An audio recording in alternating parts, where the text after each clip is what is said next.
Hi, I'm Dana and welcome back to another episode of Learning to be Autistic.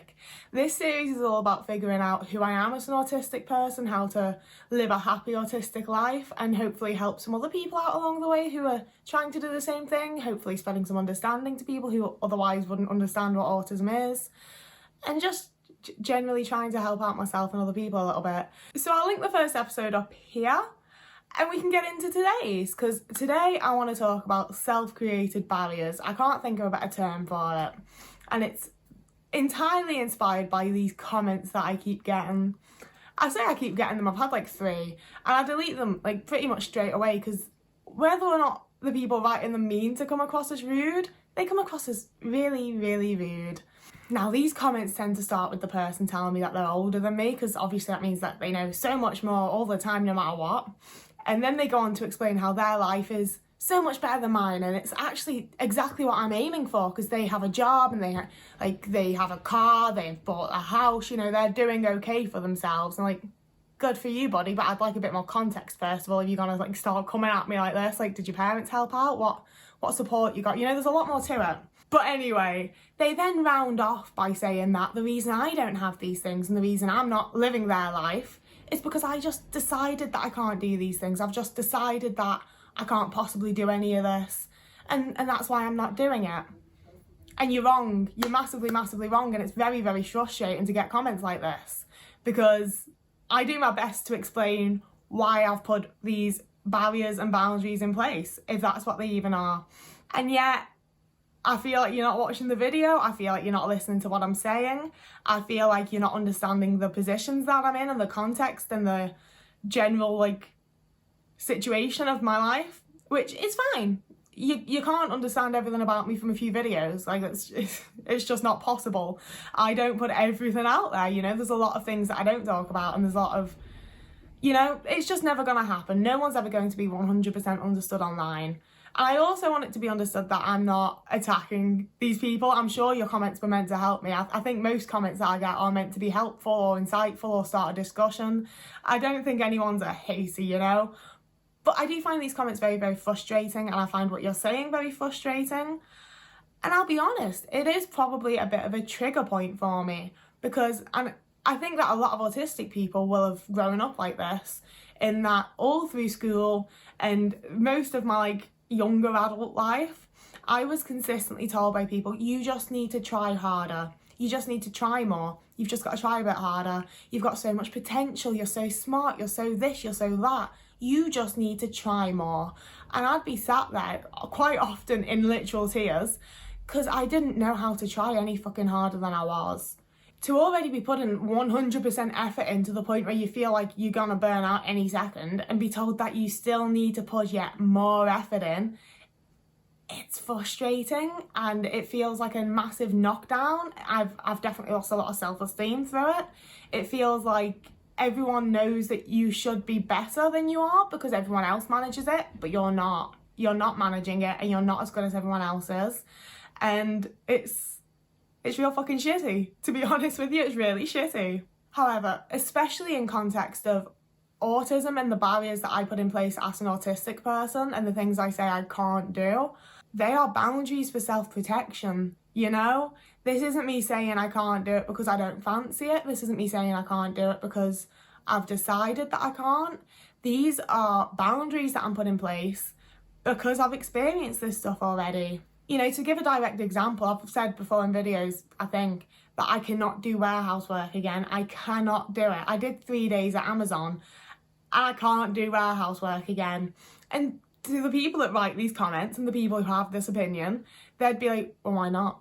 You did it the first time. You can do it. You've decided that you can't do this thing. But if you did, you would have a job, so then you would have money, so then you could get a driving license, and you could buy a car, and you could save up to buy a house, and blah, blah, blah, blah, blah. All you need to do is go back to that job. And I'm the one saying, no, I can't. Because I can't. Because 3 days at Amazon had me in such overwhelm, in such... Like, I was ready for a meltdown at any given moment. I spent the majority of my time in the building literally just crying. The noise, the expectations, the travel to get to places, the commute. I can't do it again because I would kill myself. Like, I know it sounds dramatic. I know it's like, oh, chill out, hon. But I would. like, if I, you know, it's this whole like, oh, well, just push yourself. And it's like, okay, I could push myself to do warehouse again. I could, you're completely right. I could probably do it for a month, maybe 2 months, maybe 3. And then I would be either in severe burnout, where quite frankly, I think I'd probably end up in a psychiatric unit because I would just not be able to function, or I would kill myself. And I don't know about anyone else, but I tend to try not to put myself into situations where I'm likely to take my own life. So yes, I could, but no, I can't. Like, it's not a self-created barrier because I don't like warehouse work. It's not a self-created barrier because I don't want to try it, because I'm scared of the change, because I'm anxious, you know? It's because I've tried it and it was horrific for me. As an autistic person, like, even, let's face it, for neurotypicals, working at Amazon is fucking horrible. And then add on that it wasn't so much the actual environment of work, I suppose, the actual work situation. I could quite happily just put stuff on a shelf all day. I can't deal with the noise that you can still hear even with earplugs in, which you're not allowed to wear because you have to be able to hear people for health and safety. I was constantly on edge because I was aware of that. The noise is driving into my brain. I wouldn't be able to hear anyone else anyway. Like, there's just a lot of reasons where I know that I would just be setting myself up for failure. I know that nothing positive would come at the end of it. So why would I push myself to go through it when it's not going to do anything positive? All of that, though, is specifically and exclusively from my point of view, with my experience with the things that people have said this specifically about me.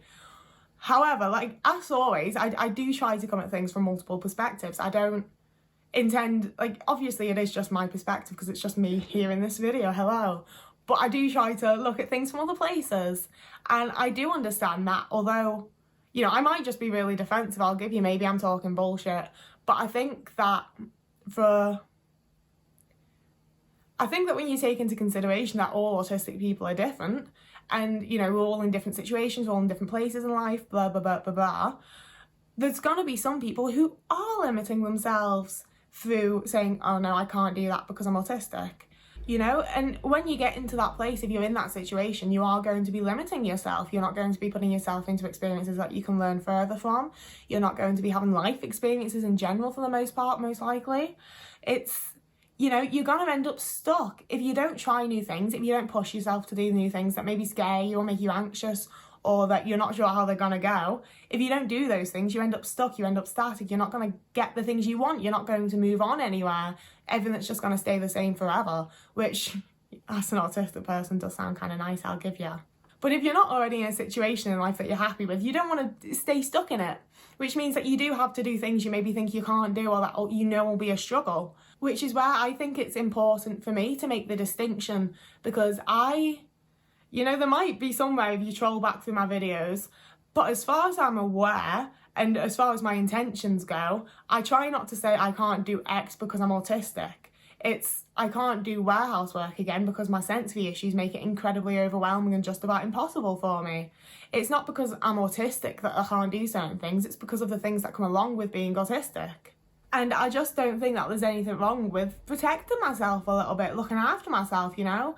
If anything, for me personally, the things that I say I can't do, I see it more as putting in the boundaries to protect myself, as self-care, near enough, because I'm making sure that I'm not burning myself out. I'm not putting myself into situations that are going to be really damaging towards my mental health and me as a person. I think it's very, very hard, especially for later diagnosed people like myself, to figure out what boundaries you need to have in place to look after yourself. It's hard to know what differences we have between the people that we've grown up around and the people that we know and the people that we see as normal. What doesn't work for them that works for me, and what works for me that doesn't work for them, and everything else. You know, there's a lot to it all. And I don't think there's anything wrong with protecting yourself, as long as you don't take it too far. You know, like, I have certainly isolated myself in the last several years because I kept having bad friendship situations and bad experiences with friends. And the way that I've isolated myself from other people isn't great. But again, I would say that I've done that due to my anxiety, and that's not an excuse. It still doesn't make it okay, but it's the reason behind it, you know? I don't think it's because I'm autistic that I don't have friends. I think it's because I'm a very, very anxious person that hasn't put myself out there to meet people. And that's been a unhealthy way of coping with things, because we all have unhealthy things that we have to address and deal with, and that's one of mine. But I don't think that protecting myself and putting boundaries in place for the things that affect me as an autistic person is unhealthy. I don't think that's something that I shouldn't be doing. And I think it's something that honestly more of us would probably benefit from doing when we have the chance to. Obviously, I know that like I am fortunate in a lot of ways. I'm very privileged in a lot of ways. A lot of people, it's a case of like, well, you're getting that warehouse job, but you're not paying your rent, so you're out on the street. Like, I get that. I know that I'm very fortunate to be able to be like, I can't do that job. And other people, you just got to get through it. But like I said, I think I would end up not in a good place should I do that myself. And yeah. And it's definitely difficult to know which things you should avoid for yourself, which things you want to avoid because you're a bit anxious or you don't like it or whatever. You know, like sometimes there's things you got to do that you don't want to do. That's just life. But if something's going to have a really negative impact on me, I'm going to be like, no, I can't do that. You know, like at the end of the day, my goal is to have a life that I don't hate. And we haven't gotten there. We're nowhere near it. But I'm working on it, you know, I'm working towards a life that I actually like and being a person that I like and being the person I want to be and all that fun, jazzy, groovy bullshit. Yeah, I don't think I really have anything else to say. I think I've gotten it all out now. Just these comments really annoy me. They really annoy me. And I always delete any comments that I think are a bit rude or a bit mean, because it's not so much that like it's about me so much as like they're nearly always about something to do with autism. It's always about me being autistic. So then other people that watch the videos that are autistic are going to read it and feel bad. And I don't want that to happen. I don't really personally care because none of them are like, I've had a few that are like absolutely horrible and I'm just like, God, like, who's shit in your coffee this morning? But for the most part, they're just a little bit like, they're going to play on your mind and you're going to be like, oh. I don't want other people to have to come to my videos and read that and feel like that. So I just delete them. Fuck yeah. As always though, I do love getting comments. You know, and like I say, I'm aware that like you might not even like you specifically that I'm talking to right now could be one of the people that have left a comment like this. And I understand that you maybe weren't meaning it to be rude. I'm not trying to attack anyone. I'm not trying to shit on the people that have left these comments. I try to assume that anyone who leaves a comment like this is trying to help me. You're trying to help me out and make me realise something. But I don't think it's something that I need to realise, and I think it comes across a bit rude myself. So that's that. I'd love to hear what you think of this one in the comments. I'd love to hear maybe what boundaries you set that people might be like, oh, well, you can't set us a boundary because like then you're just saying you can't do something, you're self-imposing a boundary, a barrier, and blah, blah, blah. I'm clearly losing my mind at the end of this video. I'm really tired and this took longer than I expected. I've still got to go out and post a load of stuff. I hate going to the post office. Like, does anyone else... this is completely off topic, but I fucking hate going to the post office because the staff are always really rude. Aren't they? Like, every post office I've ever been to, the staff are really fucking rude. If you liked this video and stuck around this long, please do like and subscribe. Follow me on Instagram. I quite like Instagram. I don't post that often. I'm gonna get back to it at some point. You can donate to me on Ko-fi if you fancied it. I am a broke ass bitch. But otherwise I'm gonna go now. I'm gonna go and lose my mind off camera. So whoever you are and wherever you are, I hope you're having a lovely morning, evening, day, afternoon, week, month, year. And I'll see you again in a few days.